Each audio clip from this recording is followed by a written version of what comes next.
हरे कृष्णा। आज के इस गीता वीकली में आप सभी का स्वागत है। लोग एक प्रश्न पूछते हैं कि हम कौन सा ऐसा यज्ञ करें, कौन सी ऐसी पूजा करें जिसमें फल बड़ी जल्दी से प्राप्त हो जाए। ये इंस्टेंट फूड के जमाने में, फास्ट फूड के जमाने में मंत्र भी चाहिए, पूजा भी चाहिए, यज्ञ भी चाहिए जो तुरंत फल दे।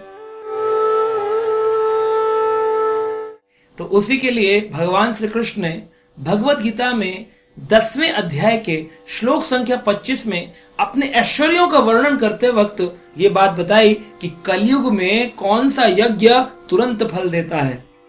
आइए जानते हैं इस श्लोक के माध्यम से। भगवान कहते हैं, महर्षिणाम भृगुर अहम गिराम अस्मि एकम अक्षरम यज्ञानाम जप यज्ञो अस्मि स्थावरणाम हिमालयः। भगवान कहते हैं, महर्षिणाम भृगुर अहम। ऋषियों की सभा जब बैठती है उनमें मैं भृगु ऋषि हूं। यानी कि भगवान बोलते हैं जितने भी मेरे ऐश्वर्य हैं संसार में, I am the top most thing. वैसे तो सभी के हृदय में, हमने अपने पिछले एपिसोड में चर्चा किया था, भगवान विराजमान है, लेकिन फिर भी भगवान कहते हैं कि जो भी चीजों में जो बेस्ट चीज है वो मेरा रिप्रेजेंटेटिव है। अगर हम पशुओं की बात करें तो जंगल का राजा शेर होता है। ऐसे ही भगवान कहते हैं देवताओं का राजा मैं हूं, नरसिंह कृष्ण, मैं ही हूं देवताओं का राजा। पशुओं में जैसे सिंह है, कहते मेरा प्रतिनिधि है। नदियों में जैसे गंगा है, ये मेरा प्रतिनिधि है, मैं हूं वो। तो सब कुछ ही भगवान के कारण है, लेकिन भगवान अपने ऐश्वर्य बताते हैं कि I am the best, I am the top most. तो ऋषियों में मैं कौन हूं? भृगु ऋषि हूं। और भगवान कहते हैं गिराम, जो मंत्र हैं, जो स्तुतियां हैं, इन वाणी के अंदर मैं दिव्य ओमकार हूं। कई बार लोग बोलते हैं ना, हम तो ओम जपते हैं, तो वो ओमकार कौन है? वो प्रणव कौन है? प्रणव ओमकार है कृष्ण। कृष्ण कह रहे हैं यहाँ पर, गिराम अस्य अस्मि एकम अक्षरम, वो एक अक्षर में हूं। कई संप्रदाय कहती हैं कि ओमकार के नाम का मंत्र करती हैं, तो वो ओमकार भी कृष्ण ही है। तो लेकिन क्या हमें ओमकार का जप करना चाहिए? नहीं। भगवान ने कहा यज्ञ नाम जपो यज्ञस्मि। अग्नि वाला, लकड़ी वाला यज्ञ कलयुग के लिए नहीं है। कलयुग के लिए कौन सा यज्ञ है? जप यज्ञ। लोग बोलते कहां लिखा है गीता में? कहां लिखा है? यहां लिखा है 10वें अध्याय के 25 नंबर श्लोक में। भगवान कह रहे हैं यज्ञानाम, यज्ञों में जप यज्ञ, जप यज्ञ करना चाहिए, चैंटिंग करना चाहिए भगवान के नाम का। कलयुग केवल नाम आधार, सुमिर सुमिर नर उतर ही पार।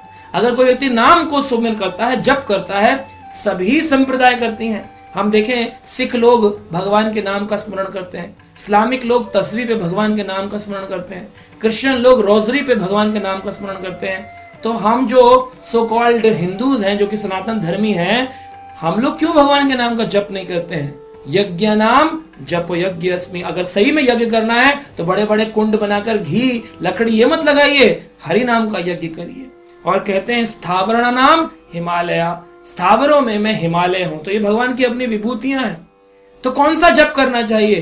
कौन से नाम का ओम ये जप करना चाहिए? नहीं। भगवान कहते हैं कली संतरण उपनिषद, एक उपनिषद बताया गया जो कि कलयुग के लोगों के लिए बनाया गया स्पेशली। जैसे साइंस की बुक्स की एक स्पेशल बुक होती है, बोले ये पढ़ लो आप इसको, ये रेफरेंस बुक है केमिस्ट्री की 11th 12th के लिए। मेडिकल की बोले आप मार्क्स की बुक पढ़ लो। आप एयरफोर्स में जाएंगे, आप एयरप्लेन की बुक्स आती, जैन बुक्स, उसको आप पढ़ लो। ऐसे रेफरेंस बुक्स होती हैं, अलग अलग टेक्नोलॉजी की अलग अलग बुक्स होती हैं। इसी प्रकार से कलयुग के लिए एक अलग उपनिषद है, उसका नाम है कली संतरण उपनिषद। उसमें मंत्र दिया गया हरे कृष्ण कृष्ण कृष्ण हरे हरे, हरे राम राम राम हरे हरे। तो इसमें कितने नाम आए? 16। हरे कृष्ण कृष्ण कृष्ण हरे हरे, हरे राम राम राम हरे हरे। ये 16 नाम है। इति षोडशक नामनम कली कलमश नाशनम।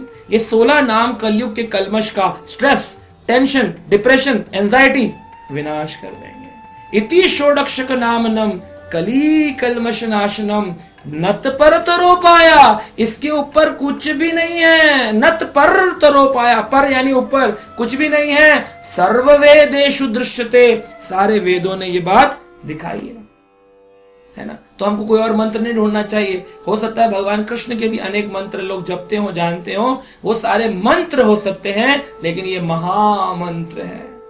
रामचरितमानस में आता है, महामंत्र जाय जपे महेशु। शिव जी भी भगवान के महामंत्र का जाप करना चाहते हैं, उनसे प्रेम करते हैं, है ना। वैष्णव नाम यथाम शंभु, शिव जी परम वैष्णव होकर के भगवान के नाम का उच्चारण करते रहते हैं, है ना। उनका संबंध है भगवान राम से, संकर्षण से।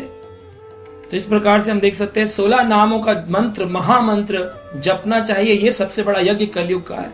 इसमें 32 अक्षर आते हैं, है ना। 32 अक्षरम मंत्रम 16 नाम कान्वितः प्रजपन वैष्णवम नित्यम राधा कृष्ण स्थलम लभे। अगर कोई व्यक्ति 32 अक्षर के इस मंत्र का जाप करता है, उसे राधा कृष्ण का स्थल प्राप्त होता है। तो क्या यज्ञ नहीं करना चाहिए? कि ये गलत है? यज्ञ अलग युग के लिए है। सतयुग, त्रेता, द्वापर, कलयुग, इन 4 युगों में अलग अलग विधि से भगवान को प्राप्त किया जाता है। सतयुग में भगवान को ध्यान करके प्राप्त किया जाता था। ध्रुव महाराज ने एक टांग पे खड़े होकर बिना खाना खाए, हवा भी नहीं खाई थी, 6 महीने के अंदर भगवान को प्राप्त किया। क्रतो यतो ध्यायतो विष्णु, विष्णु प्राप्त करने का तरीका ध्यान था। त्रेतायाम यज्ञ ते मखा, त्रेता युग में यज्ञ होते थे। रामचंद्र जी के जमाने में विश्वामित्र ऋषि अग्नि में लकड़ी डाल करके उसमें घी की आहुति सामग्री डाल करके करते थे, तो आ जाते थे उसमें मारीच, सुबाहु, ताड़िका, उसमें मल मूत्र गिराते थे, हड्डियां डालते थे, यज्ञ भंग करते थे। तब विश्वामित्र जी रामचंद्र जी को लाए और कहा हमारे यज्ञों की पूर्णता कराइए, पुष्टि कराइए। तो त्रेतायाम यज्ञ ते मखा, त्रेता युग में यज्ञ होते थे। द्वापरम परिचार्यम, द्वापर युग में भगवान की मूर्ति की पूजा, जो विग्रह पूजा थी, उसको प्रधानता दी गई और उसके माध्यम से लोगों ने भगवान के दर्शन पाए, भगवान को पाया। लेकिन कलयुग में लोग न मंदिर जाते हैं ढंग से, न कलयुग में लोगों के पास ध्यान करने के लिए समय है, न कलयुग के अंदर व्यक्ति प्योर घी, प्योर ब्राह्मण, प्योर मंत्र बोल सकता है। ऐसी अवस्था में कौन सा यज्ञ करे? भगवान गीता में कहते हैं यज्ञानाम जपो यज्ञस्मि। तो कलयुग में कलो तद हरि कीर्तनात्, कलयुग में भगवान के नाम का कीर्तन ही व्यक्ति को जो है मुक्त कर सकता है, व्यक्ति को भक्ति प्रदान कर सकता है, कृष्ण प्रेम प्रदान कर सकता है। और यही यज्ञ फलदायक सबसे जल्दी सिद्ध होता है और व्यक्ति की सभी जो है ना पापों को नाश करने की शक्ति रखता है और उनके हृदय में कृष्ण प्रेम की जागृति कराने की शक्ति रखता है। इसलिए हमें इस हरे कृष्ण महामंत्र का जाप करना चाहिए। कलयुग का यही यज्ञ है जो कि सबसे जल्दी फल देता है। तो जीभ बन जाती है वो चम्मच जिसमें हरे कृष्ण रूपी सामग्री डालकर कान रूपी कुंडों के अंदर इसकी आहुतियां डाली जाती हैं। जीभ में भरो हरे कृष्ण और कान में डाल दो, ये हो गया यज्ञ। तो कलयुग का यज्ञ है हरिनाम संकीर्तन। तो इस यज्ञ को करिए और अपने जीवन को आनंद बनाइए। हरे कृष्णा।